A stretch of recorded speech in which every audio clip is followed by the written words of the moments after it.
Welcome back, everybody. The bacon has been rendered. The bacon fat is right here. And what we're gonna do, we're gonna use this pan to sear our risotto cakes. I wanna tell you something. In breading or dusting ingredients, this is the rule.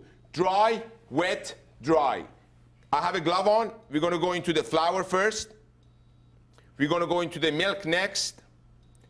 And we're gonna come back to dry again to create a beautiful crust. You can do this with protein, you can do this with risotto cake. It doesn't matter. The rule never changes. And if you have a glove on, please get one. If you go to Belter Superstore, that's where I shop, like majority of the chefs do, and the people that want to create an experience and want a good tool, that's what I got. This is what the pan that I'm using as well, non-stick. So it is non-stick, it's a non-PFOA. That's what you need to make sure of. So we're gonna go back to dry again, wet,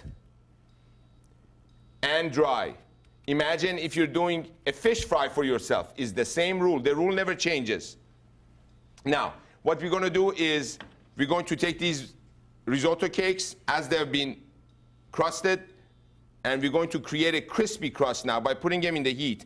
Increase temperature, and notice there is no intense heat here. We're not trying to sear anything. Searing happens after 313 degrees. We're not trying to sear anything, so you're just fine at this temperature. Meanwhile, I have time to put these ingredients away. Pardon me, I'm going to disappear for a minute. Bop.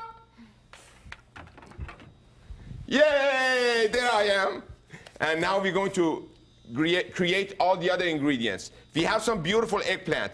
If you're going to grill eggplant, I suggest you either take the skin off or make sure that you gorge it. What does gorging mean? Gorging means that you salt it and then you take out the bitterness, because the skin has a little bit of bitterness. Asparagus, artichokes, bell peppers. Boy, oh boy, are we gonna have fun right now. Get my knife out of my fancy cutting board. Artichokes, and rough chop them. You don't want these too small. Why? You want your palate and your bite pick those ingredients. If you want to do this as a chopped salad, that's a completely different approach. Asparagus. The eggplant, right on top of each other, cut. The minute your tip touches the cutting board, bring it down. The same, 1 and 2. Push that baby away. Potatoes that have been grilled. Trick also, you blanch potatoes first, then you grill them. Otherwise, they're going to have too much starch and they're going to burn on you by the time they cook all the way through. If you do not want to do that and you do not want to blanch them first, make sure you put them on the outside perimeter of the grill so they slowly cook and the starch doesn't create a burning surface or a burnt surface for you. These tomatoes are so amazing. We call these beef steak. What does that mean? The size-wise. But any tomato grown organically is just amazing. The flavor is so intense. Then you figure out, especially now that it's tomato season. Gonna do some bell peppers for you as well. I'm playing with colors here. That's why I have yellow and red.